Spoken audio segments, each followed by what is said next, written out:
Bonjour à tous, à l'image de la Grand Place de Bruxelles, aux façades plusieurs fois centenaires, plusieurs fois détruites et rénovées, notre drôle d'Europe a la chance d'avoir une histoire, un héritage culturel et un patrimoine qui fait son attractivité dans le monde entier. Aujourd'hui, la culture et le patrimoine sont des compétences de chaque État membre. Mais depuis le drame de Notre-Dame, Emmanuel Macron a annoncé vouloir créer un mécanisme européen de coopération pour le patrimoine en péril. Et les 28 ministres de la Culture et ceux des Affaires européennes se réuniront ce vendredi à Paris pour en discuter. À quoi cela servirait-il? Qu'en pensent les experts? On va leur demander. Ça permettrait, je pense, comme ça a été le cas pour la recherche, d'élever les standards de la recherche, d'élever la qualité de l'intervention sur les patrimoines. Et aujourd'hui, la technique est tellement spécifique qu'effectivement, il faut se mettre tous ensemble pour avoir les meilleurs spécialistes, pour avoir les meilleurs artisans, pour avoir les meilleures techniques d'investigation. Donc je pense que le niveau européen, comme dans beaucoup d'autres domaines, est un niveau absolument nécessaire. Alors il y a déjà eu des ballons d'essai au niveau européen. 2018 fut l'année européenne du patrimoine.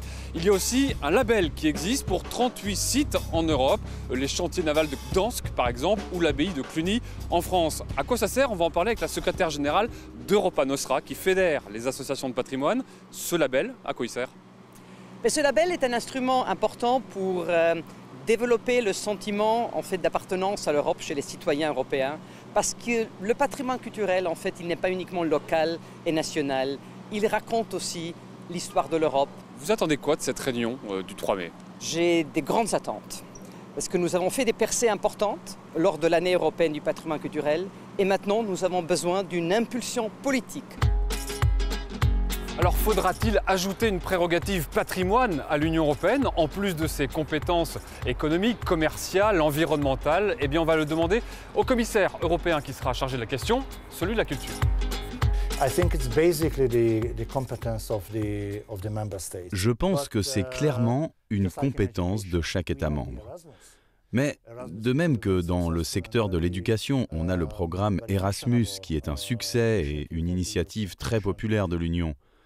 Pour le secteur de la culture, il pourrait y avoir une telle initiative qui coordonne les efforts de chaque État membre.